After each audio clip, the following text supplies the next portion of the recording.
V ശിവൻകുട്ടിയെ ലോകം അറിയപ്പെടുന്നത് അങ്ങിരിക്കുന്ന ചേംബറിൽ കയറി ആ കമ്പ്യൂട്ടറിലും കസേരകളും എല്ലാം തല്ലിപ്പൊളിച്ച് മുണ്ടുമടക്കി കുത്തുനിന്ന് ആനന്ദ നൃത്തമാടിയ ആളാണ് വി ശിവൻകുട്ടി.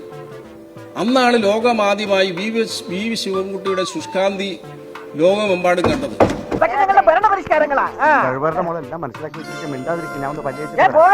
സാർ, PRD സ്ഥാപിച്ച LDF അല്ലാതെ മറ്റാരുണ്ട് എന്നുള്ള ബോർഡുകൾ കേരളത്തിൽ എല്ലാ ജംഗ്ഷനിലും ഇപ്പോൾ ഉണ്ട്. അത് മാറ്റരുതെന്നാണ് എനിക്ക് മുഖ്യമന്ത്രിയോട് അഭ്യർത്ഥിക്കാനുള്ളത്.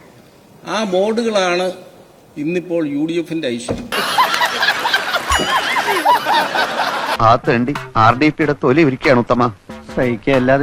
VN വാസവൻ എന്ന് പറയുന്ന മന്ത്രി, സാർ, സ്വർണം കെട്ടത് ആരപ്പ, സഖാക്കളാണ് അയ്യപ്പ എന്നുള്ളത് സഖാക്കന്മാരുടെ ഫോണുകളിൽ പോലും ഇപ്പൊ റിംഗ് ടൂണാണ്. അതെന്ത് വേണോ എന്ന് വിളിച്ചു. വീണ ജോർജ് എന്ന മന്ത്രി, അവരോട് എത്ര നന്ദി പറഞ്ഞാലും മതിയാവില്ല. കാരണം എന്താണെന്ന് ചോദിച്ചു കഴിഞ്ഞാൽ അവരെ കുറിച്ചൊരു സിനിമ എടുക്കാൻ തീരുമാനിച്ചിരിക്കുകയാണ്. ഫ്രം വെന്റിലേറ്റർ ടു ഹോം എന്നാണ് ഈ സിനിമയുടെ ഇതിവൃത്തമായിട്ടുള്ളത്. എന്ത് ചെയ്യാം, ഹതഭാഗ്യരായവർക്ക് ദൈവം തലച്ചോറ് കൊടുത്തില്ല, അതിന്റെ പേരിൽ ബുദ്ധിയുമില്ല.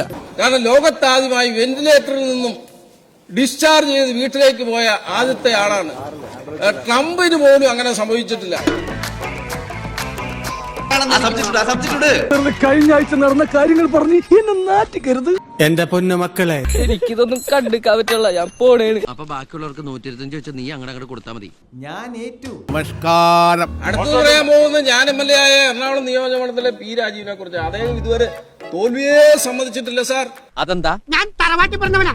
അദ്ദേഹത്തോട് പത്രക്കാർ ചോദിച്ചു, ഈ തെരഞ്ഞെടുപ്പിൽ എന്താണ് സംഭവിച്ചത്? ആഗോളതലത്തിലുണ്ടായ ചില മാറ്റങ്ങളുടെ അടിസ്ഥാനത്തിൽ വന്ന വ്യതിചലനങ്ങളുടെ ഭാഗമായി ഉണ്ടായ ഉരുത്തിരിഞ്ഞു വന്ന ചില മാറ്റങ്ങളായിട്ട് ഇതിനെ കാണാൻ കഴിയുള്ളതാണ് പറഞ്ഞത്. എങ്ങനെ? വീണ്ടും അദ്ദേഹത്തോട് പത്രക്കാർ ചോദിച്ചപ്പോൾ ഹോർമീസ് കടലിടുക്കിനിടയിലൂടെ വന്ന അന്തർവാഹിനിയിൽ നിന്ന് ഒലിച്ചു വന്ന ലാവയിലൂടെ പ്രവഹിച്ച ചില മാറ്റങ്ങളാണ് ഇതെല്ലാം എന്ന് അദ്ദേഹം പറഞ്ഞു. അഗ്നനേത്രങ്ങളാൽ ദൃശ്യമാവുന്നത് മുഴുവൻ പരമമായ സത്യമായിക്കൊള്ളണമെന്നില്ല. പഞ്ചഭൂതങ്ങളും പഞ്ചേന്ദ്രിയങ്ങളും ആവർത്തനത്തിന്റെ നിഗൂഢതയിൽ സമഞ്ജസമായി സമ്മേളിക്കുമ്പോൾ ഉത്ഭൂതമാകുന്ന ജുഗുപ്സാവഹമായ വെറും തോന്നലാവാം അത്.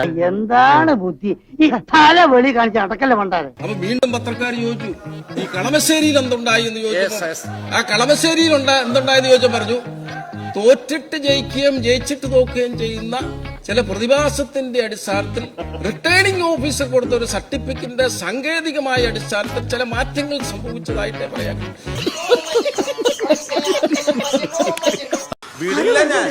നിങ്ങളിങ്ങനെ ബഹളം വെക്കല്ലേ.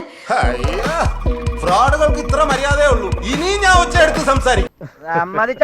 സാർ, ഇദ്ദേഹം ജയിച്ചു വന്ന പ്രതിപക്ഷ നേതാവിന്റെ കസേരയിൽ നിന്ന് അങ്ങ് എന്ത് ചെയ്യുമായിരുന്നു? അത് മിണ്ടണ്ട, വെറുതെ അടി കൊടുത്ത് വടി വാങ്ങണ്ട. എപ്പടി കാവേരിയുടെ കാര്യം പറ, ചോദിക്കല്ലേ. ധൈര്യമായിട്ട് ചോദിക്കും, ഞാനല്ല പറയിലേക്കണ. വ്യക്തതയില്ലായ്മയുടെ കാര്യത്തിൽ സ്പീക്കറെ കളിയാക്കാൻ പാടില്ല. അല്ല, അങ്ങനെയാണല്ലോ, അങ്ങനല്ലേ പറഞ്ഞേ. അങ്ങനെ മനസ്സിലാവത്തില്ല, അത് ചെറിയാൻ പാടില്ല. ഞങ്ങൾ പറഞ്ഞതേ ഉള്ളൂ. സ്പീക്കറെ പറഞ്ഞതുകൊണ്ട് പറഞ്ഞതാണ്. പറയുന്നത് ശരിയാവുന്നില്ല, വ്യക്തമാവുന്നില്ല എന്നല്ല ഉദ്ദേശിച്ചത്. എനിക്ക് എവിടെ അനീതി കണ്ടാലും അതിനെ എതിർക്കാനുള്ള ഒരു മനോഭാവം വളരെ ചെറുപ്പത്തിലേ ഉണ്ടായിരുന്നു. കുട്ടികളെ കുറിച്ചാണ് പറയുന്നത് ക്ഷമയുടെ കേന്ദ്രമായിരിക്കണം.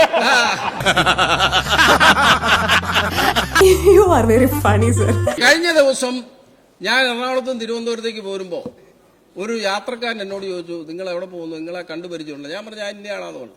അപ്പൊ അദ്ദേഹം കണ്ണൂരിൽ നിന്ന് വരികയാണ്. അപ്പൊ അദ്ദേഹം പറഞ്ഞു, ഞങ്ങളുടെ നേതാവ് പിണറായി വിജയനാണ്, ഞാനൊരു ജോത്സ്യരാന്ന് പറഞ്ഞു. നിങ്ങൾക്ക് അദ്ദേഹത്തെ ഒരു പുല്ലും ചെയ്യാൻ പറ്റില്ല. ഞാൻ പറഞ്ഞു, ആയിക്കോട്ടെ. അദ്ദേഹം ഏത് പോസ്റ്റിലിരുന്നാലും 10 വർഷക്കാലത്തിലധികം ഇരിക്കും. ഇപ്പോഴും മനസ്സിലായില്ല? വേണമെങ്കിൽ ഒരു ക്ലൂ തരാം. അതായത് പാർട്ടി സെക്രട്ടറിയായി 17 വർഷം ഇരുന്നു, മുഖ്യമന്ത്രിയായി 10 വർഷം ഇരുന്നു. ഇനി പ്രതിപക്ഷ നേതാവായിട്ടും നിങ്ങൾക്ക് അദ്ദേഹത്തെ ഒരു പുല്ലും ചെയ്യാൻ കഴിയില്ല. ബാലഗോപാൽ അത് കണ്ട് ആഗ്രഹിക്കുമ്പോൾ ശരിക്കും മാർക്ക് കൊടുക്കണ്ട. സൽഗുണന്റെ ജോയിന്റിൽ ഓയിൽ അടിക്കല്ലേ. നിന്റെ വാലിബൻ ഇവിടെ എത്ര നാൾ കളിക്കുമെന്ന് ഞാനൊന്ന് കാണട്ടെ. കാലം പ്രതിപക്ഷ നേതാവായി ഇരിക്കട്ടെ എന്ന് ആശംസിക്കുന്നു. കളിയാക്കല്ലേ, കാരണന്മാരെ കളിയാക്കല്ലേ, പാമ്പ്.